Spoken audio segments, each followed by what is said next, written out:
ఎవరు కూడా తొందరపడి మాట్లాడాల్సిన అవసరం లేదు. నేను మరొక్కసారి చెప్తున్నా మీకు, మనం అందరం కూడా పనిచేసేది కేవలం పవన్ కళ్యాణ్ గారి నాయకత్వం కోసం, పవన్ కళ్యాణ్ గారి కోసం.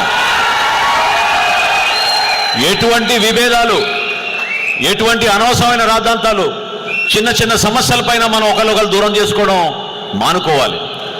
గ్రూప్ రాజకీయాలు ఎక్కడ ఉండాలి? ఓట్ల కోసం గ్రూప్ రాజకీయాలు ఉండాలి. పోటీ చేసినప్పుడు గ్రూప్ రాజకీయాలు ఉండాలి. అంతేగాని పార్టీలో మాత్రం మనందరం ఒకే గ్రూపు, పవన్ కళ్యాణ్ గారి గ్రూపు, దానికోసం మనందరం కూడా పనిచేయాలి. అవకాశాలు వస్తాయి, ప్రతి ఒక్కరికి అవకాశం ఇవ్వాలని పవన్ కళ్యాణ్ గారు కోరుకుంటారు. ఇది నిజంగా నేను చెప్తున్నాను మీలో, ఆయనలో ఉన్న భావన. ఎందుకంటే మనం ఈరోజు పొత్తులో ఉన్నాం, ఒకేసారి మనం మొత్తం అన్ని పదవులు అడగలేం. భారతీయ జనతా పార్టీ, తెలుగుదేశం పార్టీ పొత్తులో ఉన్నాం మనం, ఎన్డీఏ అలయన్స్ గా. వారికి ఉన్న నాయకత్వం ఎప్పటి నుంచో ఉంది.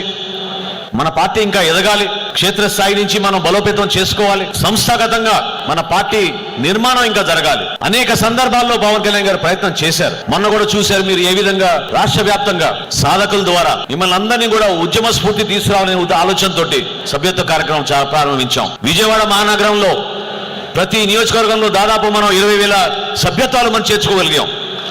అద్భుతంగా మన సాధకులు పనిచేశారు. రాష్ట్ర వ్యాప్తంగా 20 లక్షల సభ్యత్వం జనసేన పార్టీ ఈ రోజున సాధించగలిగింది. అది మీ అందరి కృషి వల్లనే. స్వార్థ ప్రయాణం ఎప్పుడు మనం నిలబడలేదు, స్వార్థాని కోసం ప్రయాణం ఏనాడు చేయలేదు.